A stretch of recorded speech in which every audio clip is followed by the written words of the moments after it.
Continuando a série de entrevistas com artistas que integram o Faísca Lab, o laboratório de criação e publicações da Faísca, eu conversei com a Bárbara Macedo, que é artista visual, desenhista e participou de várias edições da Faísca, inicialmente como parte do Coletivo das Minas e depois como artista individual. Nessa conversa, a gente fala sobre zines, sobre a atuação de guerrilha na sociedade contemporânea e sobre a representação de pessoas trans na arte. Ela que é uma artista trans e aborda esse assunto em várias de suas obras. Então fique agora com a conversa com a Bárbara Macedo. Oi, Bárbara, como é que você está? Olá, estou bem, e você? Tudo certo, né? Dentro do possível, né? Nesse momento que a gente está, né? Estamos lúcido, né? Já é alguma coisa. Isso aí. Para a gente começar aqui nossa entrevista da Faísca, Festival Internacional de Risografia, eu queria te pedir para se apresentar, fazer uma apresentação mais breve assim de você, para a gente começar a conversa a partir dali. Ok. Bom, meu nome é Bárbara Macedo, eu sou daqui da cidade de Belo Horizonte mesmo. Eu sou artista visual, eu tenho habilitação em desenho pela Escola Guinhar. E atualmente eu divido o meu trabalho com as artes visuais também no campo das terapias holísticas que eu trabalho. E aí é uma grande mescla das duas coisas, assim, artista visual, terapeuta holística e essas interseções. Para iniciar nossa conversa aqui, falando sobre arte impressa, logo depois que a Faísca deu a pausa, né, no final de 2017, se não me engano, a gente foi durante um formulário que a gente soltou na internet, vendo as possibilidades com os artistas que participavam da Faísca, sobre a gente tentar fazer um movimento para o retorno da Faísca. E eu lembro que você mandou para a gente um relato muito interessante, assim, que tanto eu quanto a Ellen, a gente guarda com muito carinho, assim, o que você falou nesse relato, que você falava da importância da Faísca na sua trajetória. E aí, lembrando disso, assim, eu queria retomar lá no início mesmo da Faísca, que você começou a participar do evento, se não me engano, foi em 2016, com o Coletivo das Minas. E aí você foi várias edições como o Coletivo das Minas, né, com outras integrantes, inclusive. E depois você passou a ser a Babi Macedo, como expositora, né, individual mesmo. Sim. Eu queria que você falasse um pouco sobre esse processo e essa trajetória sua, lá no início mesmo, assim, como que isso se deu. Nossa, João, lembrar disso é lembrar de coisas muito boas, assim, sabe? Porque a Faísca, ela nos possibilitava várias trocas, né? Assim, não só com quem buscava consumir a nossa arte, o nosso trampo, mas também com os nossos vizinhos de mesa, né? Assim, era sempre muito rico, né? E aí, sim, a gente começou em 2016 com o Coletivo das Minas, né? Éramos eu, a Raquel Carvalho, a Yasmina Evaristo e a Grazi Oliveira. E aí era um coletivo de mulheres, mas com trabalhos completamente diferentes entre si, e aí a coisa crescia justamente com essa multiplicidade, né? Assim, e aí nós fomos algumas edições nós fomos juntas realmente, né? E aí depois, quando começou a faculdade, efetivamente, né? Eu entrei na Guinhara lá em 2016, e aí de 2016 para 2017 a coisa deu uma guinada, eu precisei me afastar um pouquinho do coletivo, né? Apesar que somos amigas até hoje. E aí eu fiquei um tempo sem ir, nem como Coletivo das Minas, nem como Bárbara, assim, para entender também essa coisa da faculdade e de como que ela estava atravessando a minha produção naquele momento, sabe?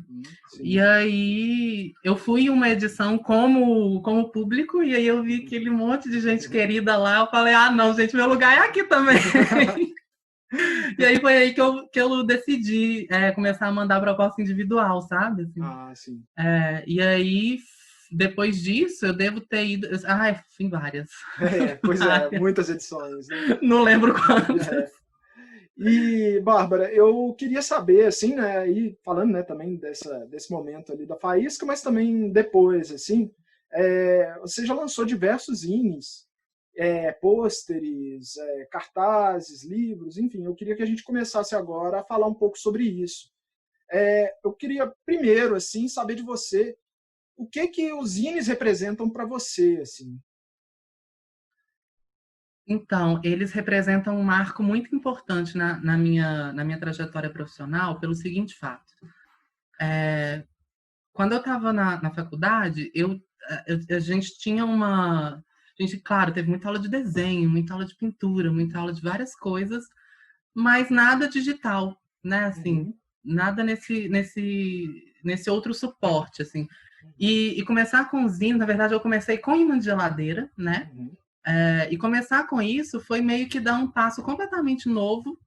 Uma sensação também assim, de estar dando um tiro no escuro, porque não entendo até hoje patavinas dessas plataformas. É, então foi um marco muito legal porque eu consegui mesclar duas coisas que eu gosto muito, que é o desenho e a escrita, né? Uhum. Quando eu comecei com os zines, assim. E aí o meu primeiro zine de todos, que foi o Desventuras Sociais Belo Horizontinas, são desenhos e relatos meus que eu postava no Facebook Uhum. sobre situações cotidianas na cidade, sendo eu uma travesti, né? Assim. Uhum. E a ideia desse zine era que eu vinha postando esses relatos e via que continuava acontecendo com amigas minhas, as mesmas coisas ou coisas muito parecidas. É, Então eu peguei e pensei assim, gente, se eu tô falando tanto sobre isso e continua acontecendo, então a gente vai ter que desenhar para o povo entender. E foi assim que nasceu. Eu peguei esses relatos do Facebook e comecei a desenhar essas situações, né? E aí eu lancei ele durante um evento do CRP, um evento voltado para questões trans. E aí foi um sucesso absoluto. E eu fiquei muito surpresa que eu tive que fazer uma segunda tiragem, assim, do meu primeiro zine, sabe? Então foi uma coisa muito, muito emocionante, assim.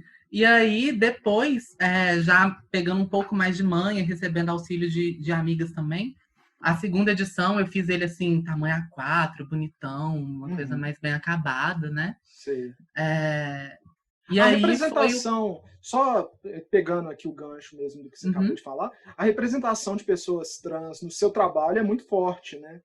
Sim, sim, é um dos eixos principais, assim. Uhum. E é uma coisa muito louca, porque eu vou para vários outros eixos, mas eu não deixo esse de lado, sabe? Assim, Sim, porque é uma coisa de casa também, né? É uma sim. sensação de lar. E aí acabou que o Desventuras Sociais ele acabou sendo o meu carro-chefe nas edições da Faísca, assim. Uhum. Era o que mais saía. Sei. E aí, a partir daí, eu fiz outros zines, né? Eu fiz o Cuidado com Animais Falantes, que era sobre Uhum. veganismo. E eu fiz o Ser Marginal, que era uma série de É. autorretratos com uma poesia Tô com minha ele aqui, também. inclusive. Isso, Ser Marginal. Eu Esse lá tenho vai dar muito para ver. carinho por esse zine, Sim. porque essa poesia ela foi contemplada num prêmio de literatura chamado Prêmio de Adorim. Uhum. Eu fiquei no terceiro lugar com essa poesia. E aí nasce daí, assim, desse orgulho mesmo de Uhum. conseguir ocupar esses lugares, né? Então daí nasce o Ser Marginal. E aí depois eu entendi que a publicação independente era muito minha praia, sabe? Uhum. Então depois eu lancei um zine com uma amiga minha que não é artista visual, ela é atriz, a Idila Uhum. Silmarov. Nós lançamos o Sin Perder la Ternura, que era um Uhum. zine falando sobre arte de guerrilha e guerrilheiras. Uhum. E aí, já na faculdade também, eu fiz o Margem, que era sobre a censura nas artes no momento da ditadura militar. Uhum. Então, eu descobri esse suporte e eu gosto muito de colocar o zine realmente. Gosto de usar a palavra suporte, sabe? Porque ele Aham, sim. suporta mesmo, assim, os anseios, as coisas boas, as coisas ruins. Uhum. Então, a minha vibe com fanzine é essa, assim, é uma identificação imensa e imediata. É muito legal, assim. Além disso, também você lançou pôsteres, né? Lambe-lambes pela cidade também, né? Teve uma serigrafia sua, não é isso? Que chama Travesti Guerrilheira. Isso, Eu queria que você falasse um pouco também sobre esses outros vieses, assim, que não são exatamente o zine, né? Mas tem essa conversa com a arte impressa. sim. Eu percebi na faculdade que tudo que ocupava um certo lugar assim de margem me interessava muito, né? Então, das gravuras todas, a primeira que eu fui fazer foi serigrafia, que foi Uhum. a que mais me chamou, assim. E aí, vendo lá, né, conversando e trocando, a gente vê mesmo como que ela tá dentro desse mundo das gravuras na faculdade, pelo menos, ela ficava muito em segundo plano, né, aquela coisa toda. Uhum. Então, esse lugar mais de margem sempre me interessou, assim. Uhum. E aí eu tive uma anja na minha vida, que é a Prisca Paz, né, artista aqui Uhum. de BH. Que é A gente se convidada da conheceu, Faísca também. convidada da Faísca, É. maravilhoso. E daí a gente se conheceu na faculdade, na verdade, né? Assim, e foi aquela identificação imediata também. E a Prisca, ela tem muito essa pegada, né? Assim, da rua. E Uhum. era uma coisa que é muito louca, né, João? Porque, assim, a gente vive num país em que é esperado que as minhas, né, estejam Uhum. nas ruas, mas em um Uhum. lugar de prostituição, em um lugar de Uhum. marginalidade, né? Sim. Então, a Prisca me ajudou a ressignificar esse estar nas ruas, sendo eu uma travesti. E estar Uhum. nas ruas a partir desse lugar da arte, né? Uhum. E aí eu fiz o Travesti Guerrilheira, Uhum. é, e a gente saía para colar juntas algumas vezes, assim. É, e também é uma coisa que muito... Eu gosto muito disso, da coisa extrapolar esses limites institucionais de Sim. galeria ou de, sabe, assim. Uhum.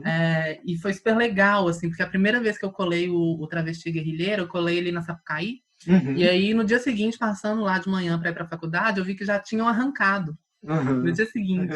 Então falei assim, ó, deu certo. É. Objetivo alcançado. É. Sim. Total. E você Então teve é outros isso. retornos, assim, com esses lambes e tal?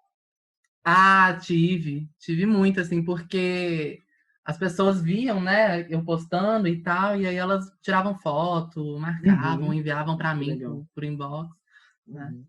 Não, muito massa. Então, Bárbara, eu queria que você falasse também um pouco, porque também, retomando assim a questão da pausa da faísca, teve uma outra conversa que a gente teve há não muito tempo, assim, não sei se foi, deve ter um ano e pouco essa conversa, em que você me falou que você tinha dado uma pausa de participação em feiras e tal. Eu gostaria que você falasse um pouco sobre isso também, assim. Uhum. Pois é, foi um período, assim, de muita... Eu acho que de uma certa crise identitária mesmo, assim, sabe? Do que me estava sendo pedido nesse ambiente acadêmico, no que eu tinha que produzir para estar ali, em como não fazia sentido para mim aquela produção ir para um lugar de feira gráfica, de zine e tal, porque às vezes era quase que uma contraproposta, sabe? Então, para mim, não, Uhum, e aí eu tive, assim, severos problemas com a academia nesse sentido, assim, uhum, porque eu acabei topando muita coisa que hoje em dia não faz tanto sentido para mim, sabe? uhum, sim. E muito tentando atender uma demanda mercadológica, né? E Uhum, sempre quando eu fiz os zines, ou os imãs, ou os posters, eu sempre atendi uma demanda interna. uhum, E a venda daquilo sempre foi uma grande consequência, sabe? uhum, Assim, não sei. era o fator primordial para mim ali, Uhum, né? E aí eu fiquei um tempo sem participar de feira gráfica nenhuma, assim, e foi um tempo também que eu não entendi, eu acho, até hoje, o que eu tanto uhum. estava fazendo. Ótimo. Não, bem legal, assim. Além das feiras e tal, você também tem várias exposições, né? Eu queria que você falasse um pouco sobre elas, assim. Sim. Eu tenho algumas exposições individuais e mais exposições coletivas, porque eu sou essa pessoa do coletivo, sabe? Eu acho que a coisa ganha corpo quando a gente tem muita gente trabalhando junta, né? Eu sempre gostei muito mais de exposições coletivas. E aí, assim, exposições, no começo, também era muito aquilo de topar o que aparecia, porque a gente acha que essa é a única maneira, né, de fazer o nosso trabalho. E aí, e aí acabou que, a partir de 2018, talvez, eu comecei a ter um certo rigor, assim, um pouco maior com o que eu topava e o que eu não topava, assim, sabe? Às vezes tinham coisas que eu percebia que as pessoas me chamavam, assim, simplesmente para poder falar que tinha uma travesti naquela exposição, e nananã, sabe?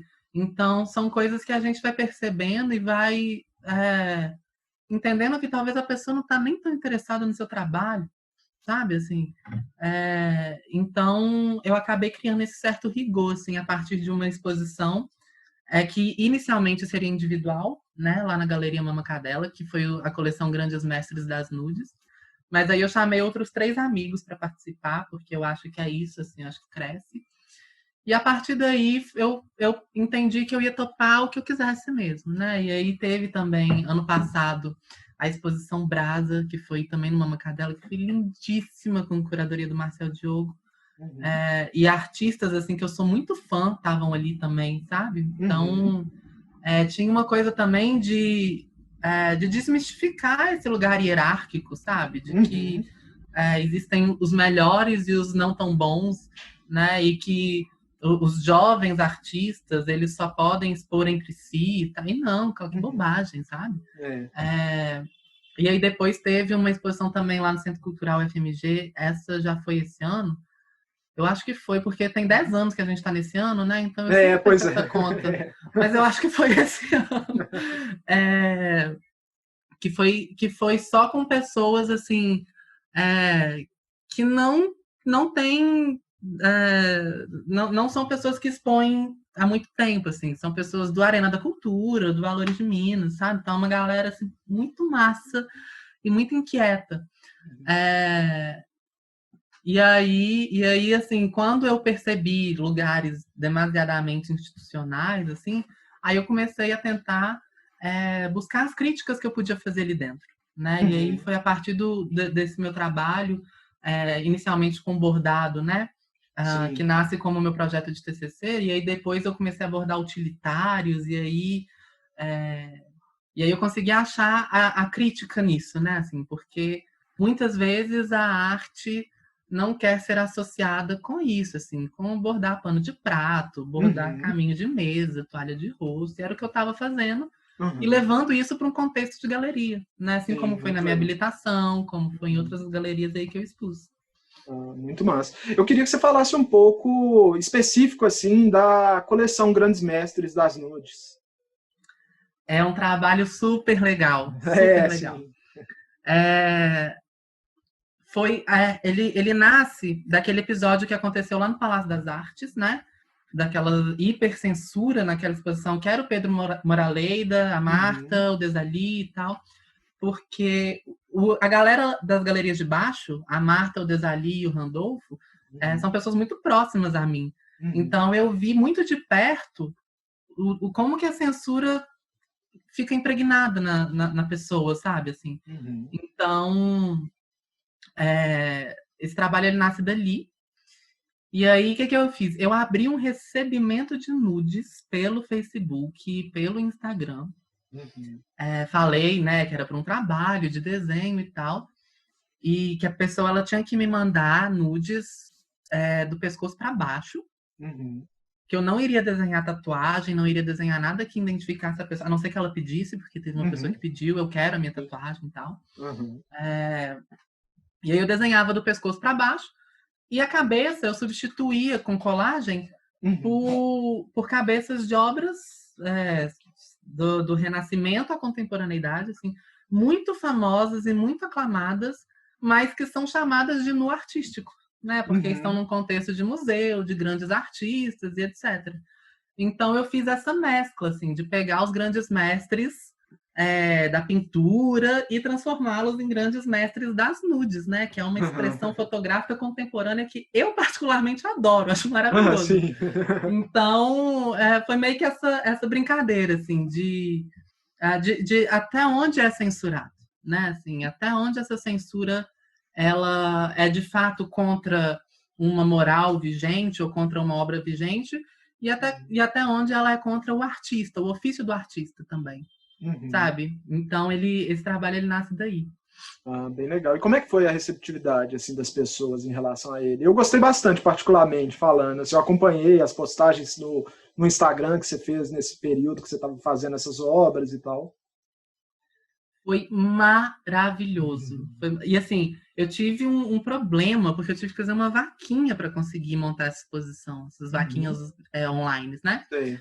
E aí foi uma loucura, porque tem coisas que o trabalho pede pra gente, né? Uhum. Eu jamais colocaria aquela moldura que eu coloquei em trabalho nenhum meu, porque eu acho Sei. baranguíssima, mas a crítica pedia aquela Aham, moldura, sim.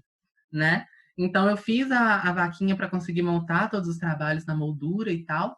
É, e aí foi incrível tanto que as pessoas entraram na onda, Uhum. sabe? Assim, eu fiz placas de segurança também que eu deixei na porta da galeria, né? Então eu Uhum. peguei, por exemplo, cuidado alta tensão. Aí eu troquei, cuidado alto tesão. E aí eu colocava essas placas na entrada da galeria. E aí tinha uma que era permitida a entrada somente sem camisa, ou permitido o uso do celular para envio de nudes. E as pessoas entraram na onda e tiraram fotos sem camisa na galeria. Foi maravilhoso, foi incrível. Ah, muito legal. Eu queria que você falasse um pouco sobre a performance Fardo, que você mandou, inclusive, umas fotos para a gente que estavam relacionadas a essa performance. Eu queria que você falasse um pouco sobre ela também. Essa performance, ela nasce na faculdade, quando eu estava fazendo a disciplina de performance. E eu já estava vindo com inquietações desde o Sim Perder a Ternura, esse zine com a Ídila, porque a Ídila ela sempre teve uma pesquisa mais nesse viés dos processos de descolonização, América Latina, questões indígenas. Então, eu estava tendo acesso a isso a partir dela, porque na faculdade as referências ainda são muito europeias, norte-americanas, né? Então, ela que começou a me ajudar a romper com isso, assim. E aí, eu estava tendo essas inquietações todas e comecei a pesquisar questões, né, assim, decoloniais e tudo. E aí eu falei assim, não, eu vou trazer isso para o meu trabalho de qualquer maneira, porque faz sentido para mim, né?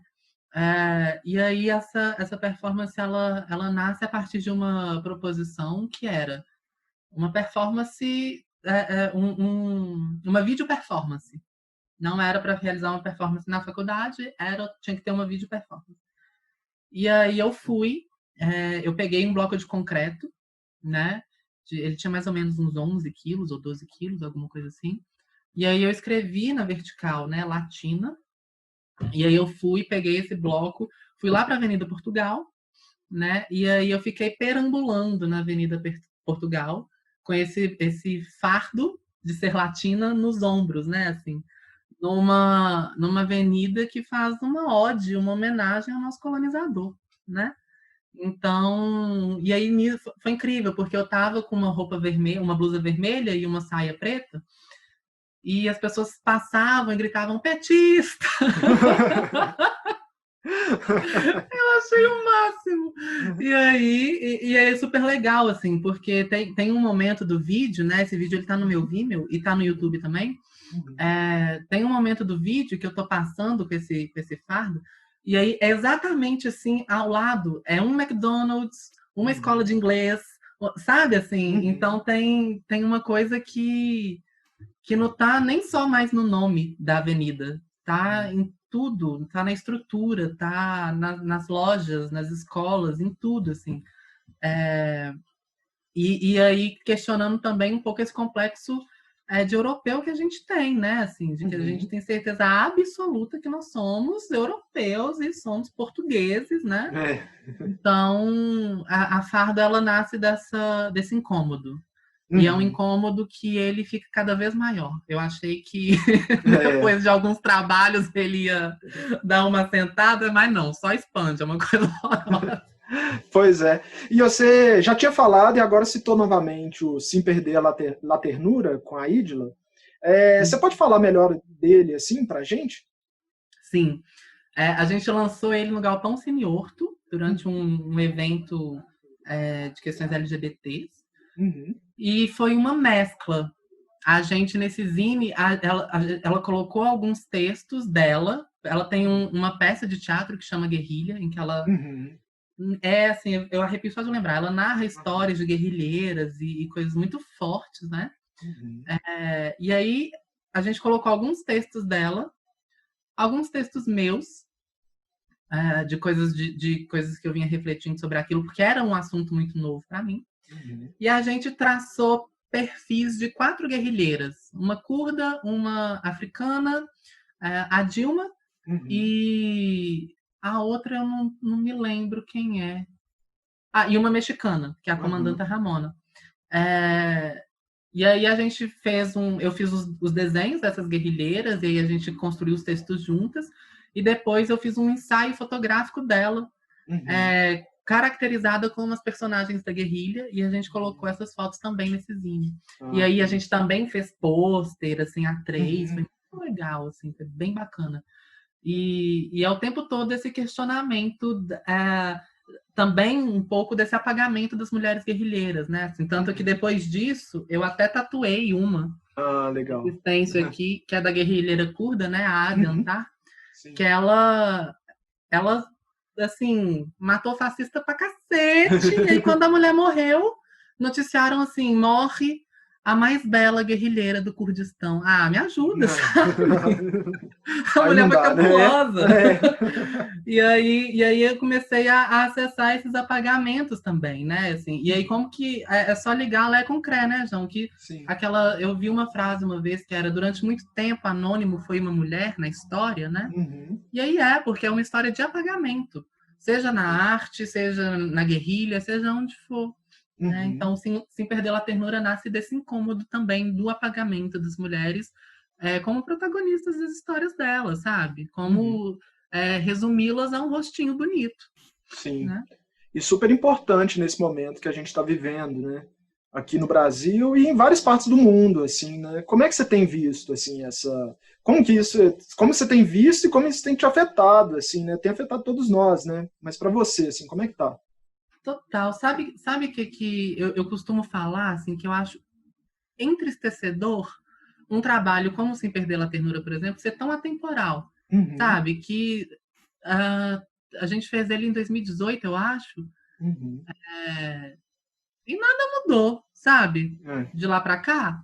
E eu não tenho nem perspectiva de que mude também, porque a coisa só piora.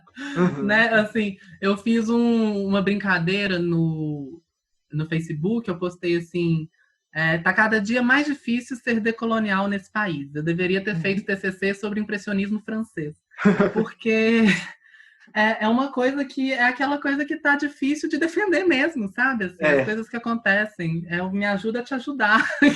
Pois Né? Então, e isso me afeta diretamente, né? Porque a minha população está na linha de frente. Né? Junto com as pessoas negras, as pessoas indígenas, quilombolas. Então, a gente está na linha de frente. Então, para mim, é muito assustador, sabe? E aí, qualquer possibilidade de dar voz e de dar vazão a essas coisas, eu tenho utilizado. Seja no meu caminho das artes visuais, ou seja no meu caminho das terapias, porque é urgente, sabe? Assim, nós temos uma urgência que é continuar vivas. Então, isso me atinge de uma maneira muito forte, com toda certeza. Agora, você mencionou a questão das terapias. Eu queria também que você falasse um pouco sobre isso. Assim, eu não entendo nada. Eu queria que você me explicasse assim, o que é isso, né, terapia holística, né, que você falou na sua apresentação, e como isso se encaixa no seu trabalho também, assim. Sim. Eu sempre tive um pezinho nas coisas alternativas, assim, né, na espiritualidade. Então, desde 2013 que eu trabalho, eu adentro caminhos espirituais, né? Eu comecei muito na bruxaria, mais recentemente também na Umbanda, e é uma coisa também que não abro mão de uma para estar na outra, é uma coisa que vai crescendo junto, né? Na Umbanda, e há 7 anos já eu trabalho como oraculista, com atendimentos com tarô terapêutico. Né, uma vertente do tarô que não visa adivinhar o futuro, é uma vertente que visa auxiliar no autoconhecimento. E como funciona, assim? Eu tenho métodos específicos, então tenho métodos específicos para os caminhos do coração, que aí a gente vê o que é possível fazer para o coração, para o momento, para o campo amoroso, A gente vê algumas questões kármicas, que são coisas que a gente pode trabalhar, né? Então, o tarot terapêutico, ele perde, ele tira de você o que vai me acontecer e dá para você o que eu posso fazer. Que é uma coisa também da gente assumir a nossa responsabilidade pelas coisas, né? Pelas decisões que a gente toma. Então, a orientação, ela vem nesse sentido. E aí, mais recentemente, esse ano, eu tive um atravessamento muito difícil, que foi a morte de meu pai, em fevereiro. E depois dessa perda, assim, tudo virou, sabe? Porque eu via que meu trabalho de artes visuais, ele fazia muito sentido para mim, mas que ainda faltava alguma coisa que eu não entendia o que era, né? E aí, quando Jung fala, por exemplo, da alma escondida das coisas, eu consegui tirar o véu desse meu trabalho e entender hoje em dia qual que é a alma dele, que não está mais escondida para mim, sabe? E aí eu fiz um curso, né, que são os níveis 1, 2, 3 e mestrado, de uma terapia que chama terapia multidimensional arcturiana. É uma terapia voltada para a cura de emoções, do espírito, do corpo, que é através de aplicação de símbolo. Então, de novo o desenho vem, sabe? O desenho, ele sempre vem de alguma maneira, é uma coisa impressionante. Esse curso, por exemplo, ele o tempo todo é imagem, sabe? O tarô o tempo todo é imagem, o tempo todo é simbolismo. Então, eu peguei e falei assim, não, se as coisas elas coexistem dessa maneira, por que não trazer as duas coisas, né, ao mesmo tempo? Então, eu até falei sobre isso numa live lá da Guinhar, sobre o Artista Pesquisador, é um grupo que a professora Tereza e a professora Daniela têm. E eu falei desses atravessamentos do que eu chamo de material e etéreo na arte, né? E como que essa possibilidade, ela me deu uma certa tranquilidade também, sabe? De entender que a coisa tem o tempo dela para acontecer. Então, um bordado, por exemplo, que eu fiz para na Umbanda, né? Minha mãe de cabeça em Ansan, eu fiz um bordado para ela, que se fosse num contexto de escola, assim, de faculdade, eu faria em 2 aulas. Uhum. Eu devo ter levado 2 meses para fazer esse bordado, sabe? E é uma coisa de desaprender o tempo, sabe? Porque é sempre prazo, sempre prazo, sempre prazo. Uhum. E isso foi uma coisa que ajudou a me mostrar essa alma das coisas que até então estava escondida, assim, mascarada por um tempo que não era meu. Nunca foi meu, inclusive. Eu sou mais devagar mesmo, assumindo a entendeu? Então, e aí a partir disso, eu criei, eu estou criando, né, uma nova sessão de atendimento também, que é fazendo uma brincadeira com o livro do Jung, O Homem e Seus Símbolos. Todos os meus atendimentos, eles levam, o nome deles é Imbajubá, né, que é a linguagem que nós travestis falamos. E aí eu peguei esse O Homem e Seus Símbolos e transformei numa sessão que chama Amona e Seus Símbolos, que é uma sessão que a partir do que se chamam na radiestesia de testemunho, que é o nome e a data de nascimento da pessoa, eu faço a canalização de um símbolo, que é um símbolo de poder pessoal. Só aquela pessoa pode ativar aquele símbolo, seja imprimindo, tatuando, visualizando em meditação, colocando num altar, o que quer que seja. O guia que aparecer naquele momento e me der aquele símbolo, eu desenho aquele símbolo, e aquele símbolo, ele é só daquela pessoa, sabe? Então, o tempo todo, esses atravessamentos vão acontecendo, assim. E aí, e mesma coisa o oposto, né? Então, por exemplo, antes de eu dar uma aula, né? Eu dei uma aula sobre arte e artesanato um tempo atrás, e aí eu fui e fiz uma coisa que eu nunca tinha feito, por exemplo, que era fazer uma meditação antes, fazer uma autoaplicação dessa terapia arcturiana. E aí eu vi como que a coisa fluiu muito mais leve, muito mais dinâmica, sabe? Então é o tempo todo uma coisa auxiliando a outra, elas não se separam em nenhum momento. Não, muito legal, assim, e você falou uma coisa que eu sinto muito, assim, na questão do desenho mesmo, sabe? O meu trabalho também acaba que ele é um trabalho que eu demando muito tempo, assim, e essa questão do tempo realmente é uma coisa que às vezes surgem, né, diversas pressões em cima da gente, em torno disso, Como é que, igual você falou também, né, que a sua formação é na habilitação de desenho, como que o desenho entra para você, assim, nesse Eu meio costumo dessas coisas que você falar, faz?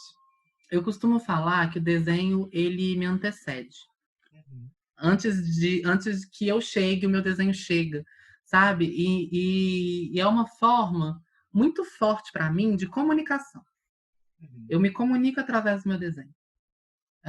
Porque às vezes eu sinto que verbalmente me falta verbo, talvez, assim, uhum, oralmente falando, né? É, então, meu desenho e a minha escrita me antecedem, assim.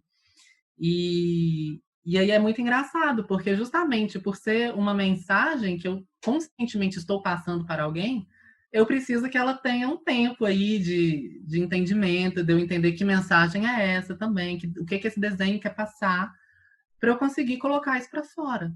Né? uhum. Tanto que o processo de feitura dos grandes mestres das nudes, ele foi uma coisa muito louca, assim, porque eu fazia, sei lá, em uma semana eu fiz uns 5 desenhos, eu Uhum. passava 5 dias sem fazer nenhum.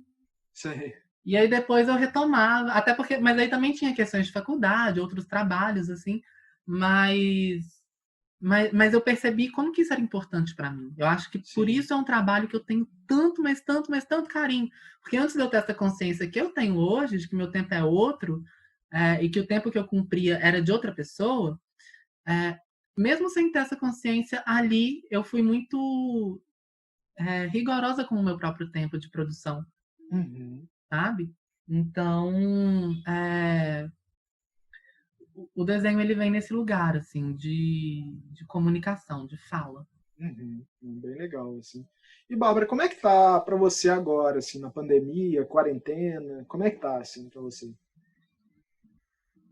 Tá uma loucura no sentido de que, é, justamente, não tenho postado muito desenho, porque o que eu tenho desenhado, eu acho que tá de quarentena também, sabe? Assim, é uma coisa que tá num lugar tão introspectivo, mas tão Uhum. introspectivo, que é um desenho que é meu, assim, não é um desenho para ser visto, sabe? Sei. É, outras coisas não, assim, eu tenho feito muita foto, Uhum. é, tenho escrito muita coisa, Uhum. sabe?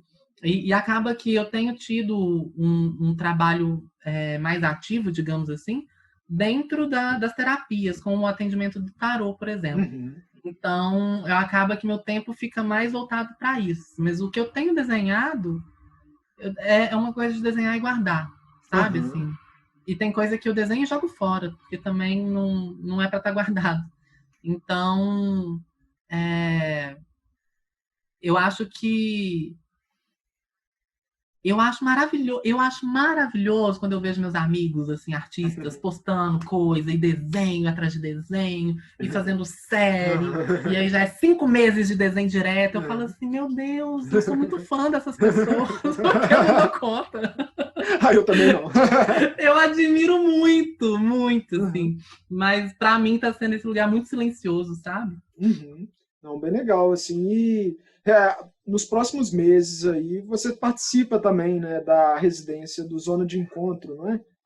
Sim, sim. Como é Começa que... na terça-feira agora, né? É a segunda edição do Zona. Uhum.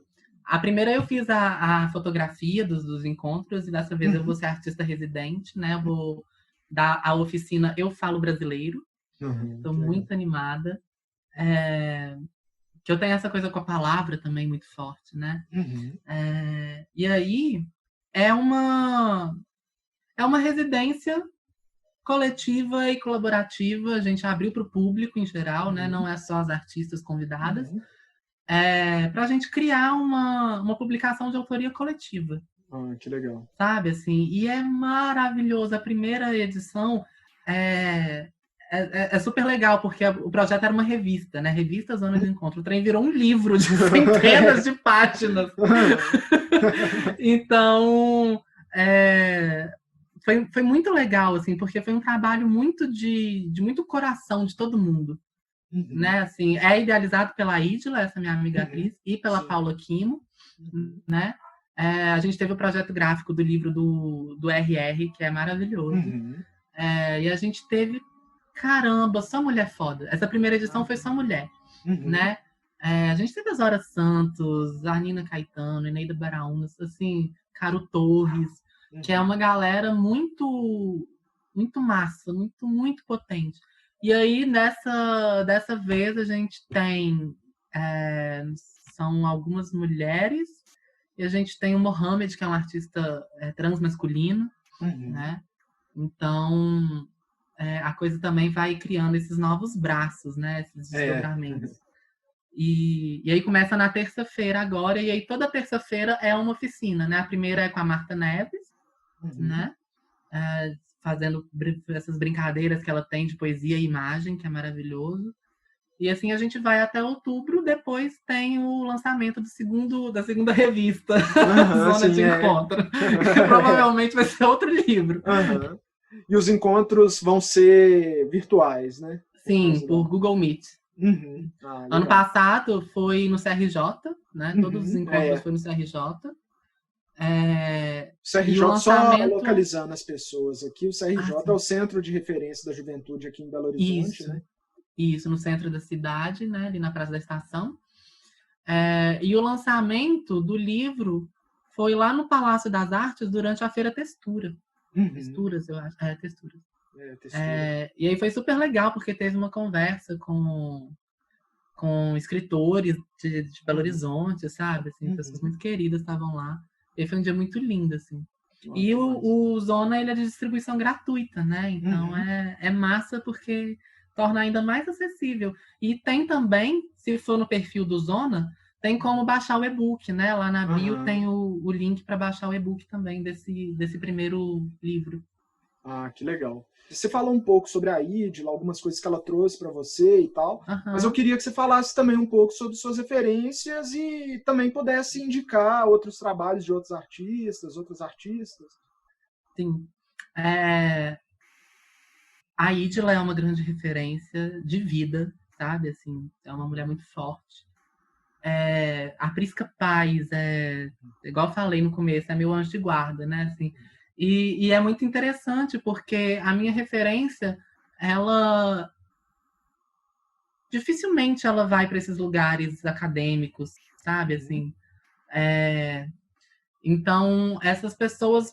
Porque eu gosto de me referenciar por quem está perto. Sabe? Eu gosto que minha referência seja acessível não só para mim. Eu gosto que as pessoas possam mandar uma DM para minha referência e ela responder, sabe? Então, eu costumo falar, né, assim, desde do meu projeto de TCC, que foi o Desenho Sudaca, que eu li muito sobre questões travestis, porque foi o eixo central do trabalho. Tem um trabalho da Larissa Pelúcio, que é uma antropóloga paulista, que chama Abjeção e Desejo. E nesse livro, que era a tese de doutorado dela, tem uma hora que ela fala que o primeiro lugar de reconhecimento de uma travesti é no corpo da outra. E aí eu não tenho, assim, eu tenho o maior amor do mundo de falar que minhas referências são todas as travestis que estão aí fazendo esse rolê acontecer, sabe? Assim, porque pra gente é difícil pra caralho ter oportunidade nesse mundo de arte, em qualquer mundo, né? Assim, mas então todas elas são, sabe? No bordado, as minhas referências são as bordadeiras do Jequitinhonha, né? A galera ou então a galera do MAB, né? Do Movimentos Atingidos por Barragens, que trouxe o bordado arpilheiro para o Brasil, né? Que era uma coisa era um bordado boliviano durante a ditadura, não, chileno, durante a ditadura chilena. As mulheres bordavam, elas faziam as denúncias com bordado, então desaparecidos, violações de direitos, era bordado, né, de uma maneira muito, muito clandestina, sabe? Assim, eu acho lindo isso. E aí o pessoal do Movimentos Atingidos por Barragens trouxe esse bordado para cá, né? E então as minhas referências são essas. As minhas referências, elas estão muito distantes de um lugar acadêmico, institucional, assim, porque é um lugar que eu já quis muito estar, né? Eu tinha certeza que eu ia terminar minha graduação, ia para o mestrado, ia para o doutorado, ia para o pós-doutorado, e depois ia fazer outra graduação, minha vida ia ser essa na minha cabeça. Mas eu entendi que não. Eu vou finalizar, eu iria finalizar a graduação esse ano, né? Mas aí, surprise. Agora. E aí, a aula voltou de maneira remota, mas eu tranquei, porque eu não tenho saúde mental para... E eu acho que as pessoas estão forçando uma normalidade que não acontece. Não acontece. Então, eu tranquei. Daí, quando for presencial de novo, eu vou retomar, vou finalizar, mas eu acho que, por hora, o meu caminhar acadêmico vai ficar ali, sabe? Porque tem outras coisas, assim, me movendo. Sei. E, principalmente, nesse lugar de referencial mesmo, sabe? Bem legal, viu, Bárbara? Eu queria agradecer muito, foi um enorme prazer falar com você. Obrigada, eu que agradeço. O papo foi ótimo, assim, tenho certeza que as pessoas vão adorar essa conversa. E nos vemos aí no Zine, né, do Faísca Lab. Então, Bárbara, abração para você mesmo. Quando essa pandemia se passar, a gente se encontra para comemorar, né, as coisas, o que tiver para comemorar, apesar desse momento muito difícil, né, que estamos passando. Valeu demais, viu, Bárbara? Eu que agradeço, querido. Obrigada mesmo. Valeu.